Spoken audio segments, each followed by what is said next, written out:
NASCAR on NBC continues next weekend with a doubleheader. Saturday, the NASCAR Busch Series on the 3/4-mile short track in Memphis at 2 Eastern Time. And next Sunday, Old Navy presents the Old Dominion 500 from Martinsville, Virginia. Noon Eastern, NASCAR on NBC.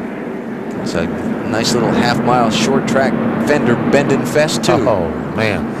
And it's a terrible, tough racetrack mechanically. Everything takes a beating. The engine, the gear, the brakes, the bodies, and the drivers.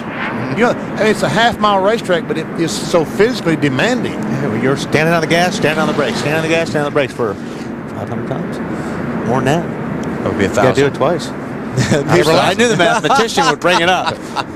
All right, gonna go green next time. Remember the last restart? Jimmie Johnson and his crew chief had a little discussion about that. They're supposed to be mandating this jumping the start deal, and the damn 97 passed 6 cars before they even got to the start-finish line. The green was out. I would have done it too, but Rusty was blocking the end of the fence. We would have had a bunch of them.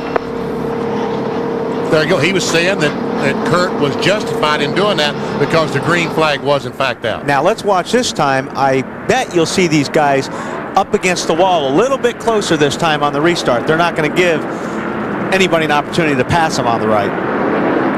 They're also worried about guys hanging back there, Wally, and that came up with the drivers' meeting too. Yeah, the last couple of weeks that has. And they brought that up yesterday in our drivers' meeting that if you did it, you were going to get in a lot of trouble for it. Like being black flagged. Like being black flagged. Yeah, they don't want you hanging back trying to get a run and start at the guys that are going slower ahead of you. So see, now when you're up on the high line, what you want to do is you want to move up against the wall so the guy behind you can't pass you on the right side. All right, let's watch for that restart point again and see what happens this time. See, they're a little bit closer to the wall this time. But they still keep diving down, so. Not yet. Green flag.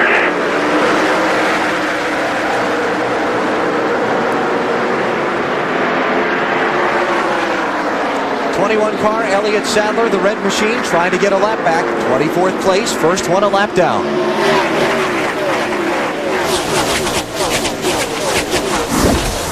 By the way, I talked about Jeremy Mayfield going to the garage area earlier. At the same time, Bill Elliott had his problems. Broken gear.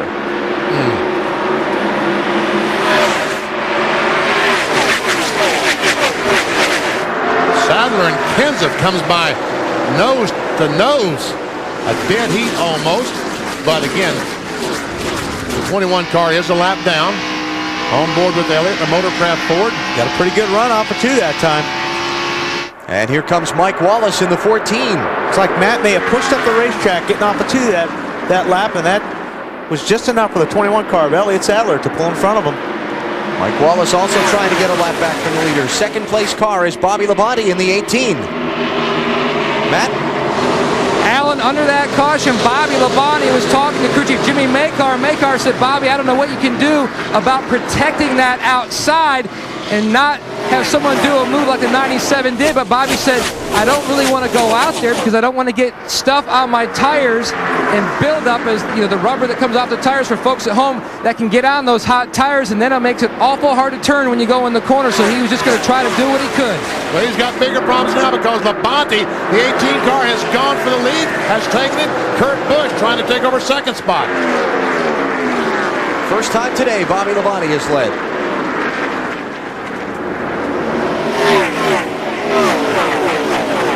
Got to be impressed with that 97 car in these middle stages of the race, BP. Strong machine. Very, very strong. I talked to Jimmy Finning this morning, and I asked him how the car was. He said, it's almost perfect. Just maybe 1 or 2 little adjustments. And I'm going to say almost perfect. Fits it pretty well. And he looks like he could drive where he wants. He runs a high line, he runs a low line. He's fast in both places. He's almost in the lead. He's second now. 0.6 of a second behind Bobby Labonte is Kurt Busch, then Matt Kenseth in third, and Michael Waltrip there in fourth. And those cars getting some track position by not stopping a couple of cautions ago. And we had all the quick yellows in a row. Great run for Mikey in the 15 Napa car. Here we go. Tony Stewart, Todd Bodine battle for the 5th position. And they're stacked up behind them. Rusty Wallace, Jeff Burton, Mark Martin, all racing for that spot.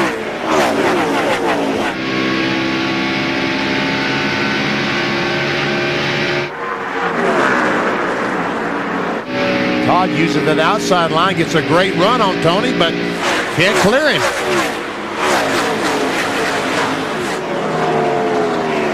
Tony, the NASCAR Winston Cup championship leader, entering the race today.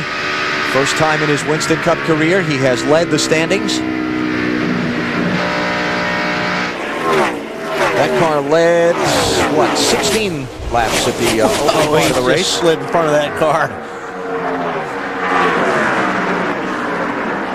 I mean, Tony slid right up in front of Todd.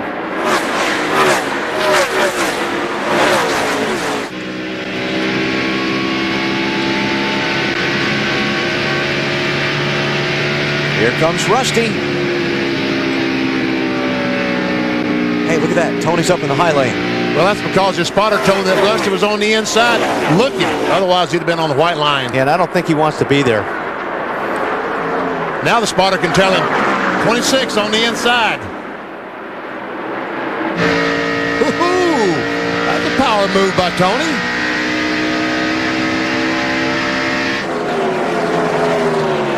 Rolling in on the outside. Second place, Matt Kenseth trying to get back around Kurt Busch. Mission accomplished.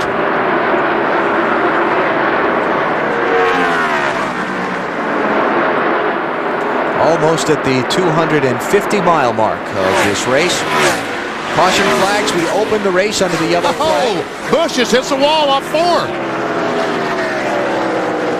One of those Wally Diamondback brushes with a wall, but Easy to do. easy to do. As long as you hit it easy enough, it won't hurt your car. Now some scratches on it, but shouldn't really affect much.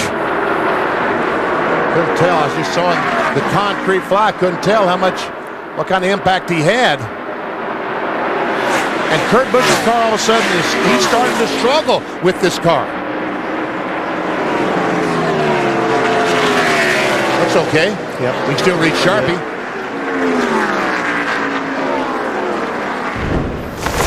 Let's see, Wally, what do you think?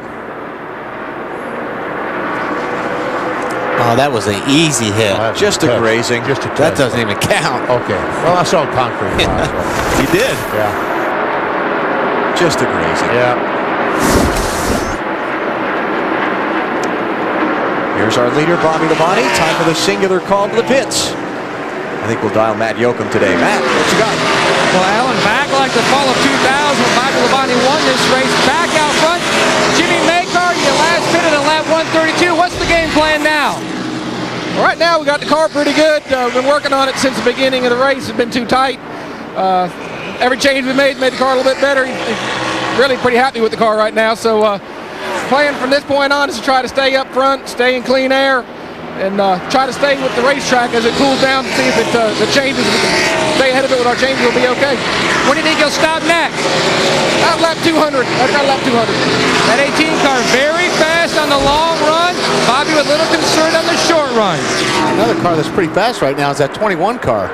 Yeah, he's standing in front of the leader. Elliott Sadler's clicking off some pretty good laps. Talked to Elliott down in the garage area Thursday. He said this is a brand new race car that the Wood brothers have brought. He said this probably is the best race car they've ever had for him. He was delighted with this thing. Spent some time with Bobby Labonte on Friday evening, and for a guy who by his standards has struggled this season, just the lone victory at Martinsville, and in fact from Martinsville for what, all summer long they never even had a top 10 finish. He's very excited about things they've got going on at Joe Gibbs Racing, preparing for next season. They made the announcement they're going to put Jimmie Makar into the front office in a team manager's role, looking for a new crew chief for Bobby. They're switching to Chevrolet for next season. They've added engineering help. They've really got a lot of things going on that he seems to be very excited about moving forward.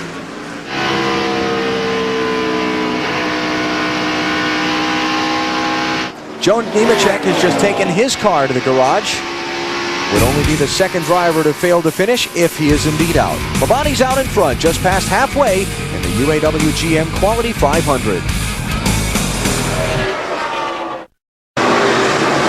167,000 seats here at the Lowe's Motor Speedway, and of course 43 on the track. Some of those are retired to the garage where the view's not nearly as good. But Bobby Labonte has the best view. A good look at the bumper of Elliott Sadler. The good news for Bobby Labonte fans, he's leading the race. We can take you through the field field, and we should probably start with the 18 car. Matt? Well, Bill, this car earlier in the year was a Chevrolet Monte Carlo. They cut that body off after testing it at Texas and then took it to Indy. Then it sat in the shop. Currently leading the field. Bobby's other agenda, trying to get this team turned around to try to attract a high-profile, big-name crew chief to this 18 team because Jimmie Makar is stepping down. Bill. Behind the 18 is the 17 of Matt Kenseth. Yes, they questioned the restart of the 97 Kurt Busch. Nothing came of that. And yes, they are bottoming out a little bit in the turns, but that's basically because they're getting great grip. It's just kind of skipping across the pavement. No big deal there. Matt having a good ride. I think he's going to be strong at the finish. We'll see what happens. No complaints from the driver. So that's the 17 car. Matt? Bill, the teammate to the 17, the 97 of Kurt Busch, he said before he hit the wall, the car has tightened up beautifully.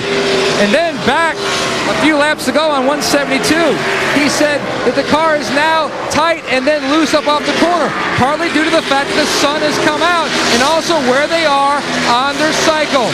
Meanwhile, the 15 car, Michael Waltrip, back on lap 126, pitted and took on 4 tires.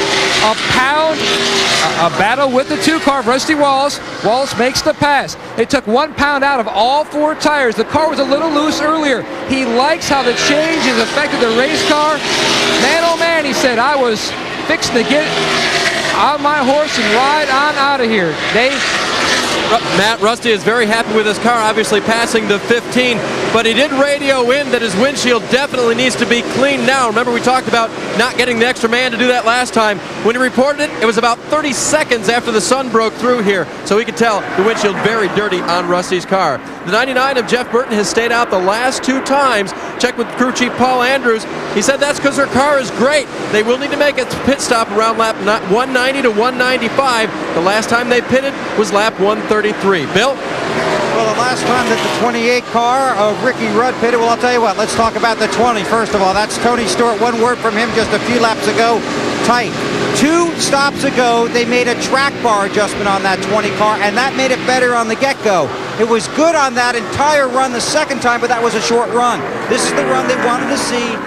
Not really what they were hoping for. Tony Stewart gets tight. So that's the 20 car. Behind him, Dale Earnhardt Jr. Remember, he came down pit road on that most recent caution when a lot of other guys didn't. Car was just bad loose. They made that big wedge adjustment. We watched it. It's helped a lot. The 8 car has climbed up to 8th, just about 10 seconds behind the leader, and he's on the move. As for Jimmie Johnson, currently running 9th, and this team really sticking to their game plan. No major adjustments, just staying calm, everybody giving 100%. Johnson on the way forward, fighting some of that traffic on his outside around that, and he sets out and in pursuit rather of the 8 car. Now we're going down to Marty. And Bill, Todd Bodine has stayed out on the last 2 caution flags. That car's been pretty good, and then the last stop they had was on lap 138 as Todd gets ready to be passed by Mark Martin on the outside. Todd's car's getting very, very tight on these longer runs, and it's just not working for him right now, but they have been fairly happy today with that Discover card Ford. Alan? That's a couple of times we've seen Todd Bodine make some great saves. Last week at Talladega, someone got in the rear car just like Mark Martin did, and same result. Great job saving the car. Look at this. This is all a race for position here. Ricky Rudd rather in the 24. Jeff Gordon in the... let me back up. You'll get it right eventually. Jeff Gordon in the 24. Ricky Rudd in the 28. There you go. Todd Bodine in the 26. We knew you could do it. Thank you. I appreciate your confidence and support. Yeah. All right, let's talk about some more of these guys as we continue to go through the field. Bobby Labonte still leads. Matt, how about Mark Martin?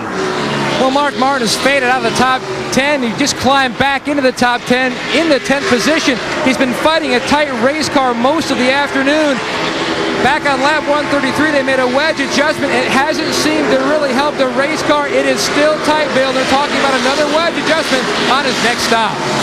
Matt, good run here for Ricky Rudd, and I'll tell you what, there's some good communication going on between driver and crew. In fact, on his last pit stop, Ricky said the car was getting better, just started tightening up on him halfway through the run. He said, just do a little bit more of what you did last time, and that seems to help the car. Ricky in 11th, long way to go. Marty? Bill Jeff Gordon is in 12th. It's the same car that won the race at Kansas just a couple of weeks ago. The team took the time when they came down pit road to take on 4 tires and pull that spring rubber from the left rear, but at what cost? Jeff came down pit road running 5th then. Now he is in the 12th position. They lost a lot of track position, but the car is better. Bill?